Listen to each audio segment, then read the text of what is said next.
Hello, my friends. Today, let's dive into the ancient wisdom of Stoicism, but don't worry, we're keeping it light and humorous. Think of it as ancient philosophy with a modern twist. First up, we've got courage. Now, I'm not talking about slaying dragons or wrestling bears, although if that's your thing, more power to you. I mean the courage to stand up to everyday challenges, like finally asking your boss for that raise or telling your neighbor to keep the noise down. Courage, dear ones, is about handling life's curveballs with grace and a stiff upper lip. Next, we have temperance. The fine art of moderation. It's all about balance, my friends. One slice of cake, good. The whole cake, not so much. Think of it as your inner referee, ensuring you don't go overboard on Netflix binges or online shopping sprees, moving on to justice. Nope, you don't need to don a superhero cape for this one.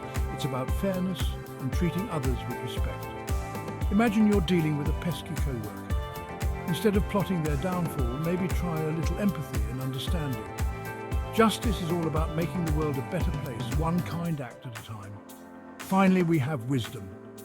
Now, I'm not saying you need to become a wise old sage overnight, but a bit of reflection can go a long way. When life throws you lemons, don't just make lemonade. Maybe open a lemonade stand and make some extra cash. Wisdom is about learning from experiences and making better choices. So, there you have it, the 4 Stoic virtues. Remember, it's not about being perfect, but about striving to be a better version of yourself. Keep it courageous, balanced, fair and wise. Until next time, stay stoic and keep smiling. Cheerio!